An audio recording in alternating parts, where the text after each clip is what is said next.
Loh, Dimas, kok belum tidur? Lampu masih nyala, udah tengah malam nih. Tidur, besok sekolah juga. Nggak bisa tidur, Ayah. Ya udah, kalau gitu ayah dongengin ya. Ayah punya dongeng nih. Kisah Abu Nawas tentang botol ajaib. Udah pernah denger belum, Dimas? Wah, asik tuh, kayaknya seru. Belum ya, belum. Kayak gimana ceritanya? Ceritain dong. Ya udah, kamu tiduran dulu makanya. Nih ayah mau cerita, biar kamu tidur. Oke ya, siap. Ya, jadi ayah mau cerita tentang kisah Abu Nawas dan botol ajaib. Jadi, pada suatu hari, Raja Harun al-Rasyid memanggil Abu Nawas ke istananya untuk diberi tugas. Setelah tiba di istana, Raja menyambut Abu Nawas dengan senyuman. Akhir-akhir ini aku sering merasakan perutku sakit, kata tabib istana. Aku terkena serangan angin, kata raja. Abu Nawas sedikit keheranan, lalu bertanya, "Ampun Baginda, kiranya apa yang bisa hamba lakukan untuk yang mulia?"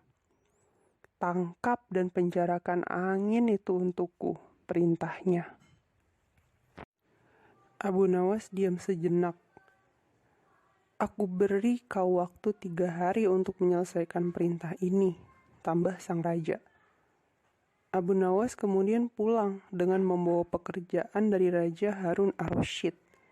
Ia masih terdiam, mulutnya terkunci rapat tak mengeluarkan sepatah kata pun.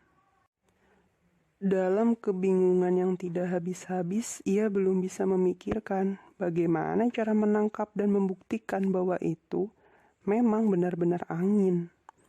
Menurutnya, hanya anginlah satu-satunya benda aneh yang tidak berwarna dan tidak bisa dilihat seperti halnya air yang masih bisa diindra.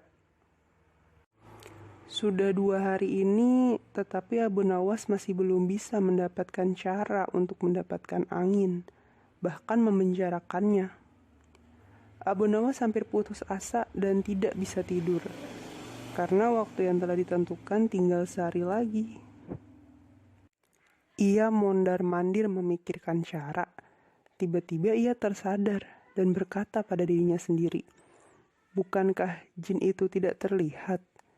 Ia berjingkrak dan menyiapkan alat-alat yang dibutuhkan dan berjalan menuju istana, kemudian menyerahkan sebuah botol kepada raja. "Mana angin itu, Abu Nawas?"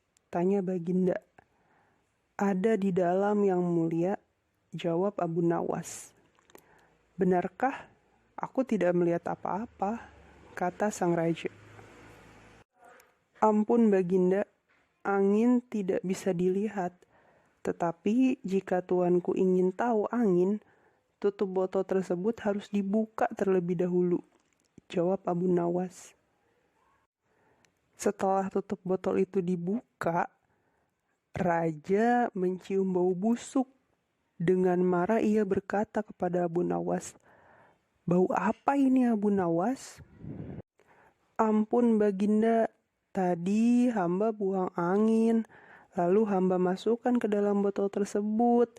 Karena takut angin yang hamba masukkan itu keluar, maka hamba memenjarakannya dengan menyumbat botol dan menutupnya," kata Abu Nawas dengan sangat ketakutan. Tapi raja tidak jadi marah, karena apa yang dikatakan Abu Nawas memang masuk akal. Dan begitulah ia selamat dan sang raja pun memberikannya hadiah. Kasihan si Raja, dikasih kentut ya sama Abu Nawas. Iya, jadi pesan moralnya nih ya, salah satu amanat dalam dongeng ini, kita tuh jangan putus asa dalam menghadapi suatu masalah. Teruslah berjuang dan pantang menyerah dalam mencari jalan keluar dari setiap masalah yang kamu hadapi. Nah, pesan moralnya yang dapat kamu petik dalam kisah ini, jangan semena-mena dengan jabatan seperti halnya sang raja yang seenaknya memerintah seseorang untuk menyelesaikan tugas konyol. Itu kan tugas konyol.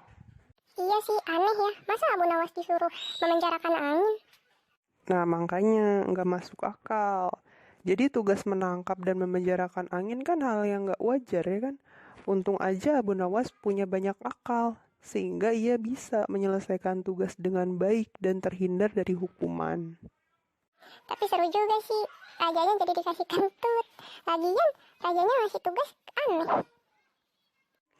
Ya udah tidur sana. Ayah juga udah ngantuk, besok kan sekolah. Oke ayah, good night. Good night.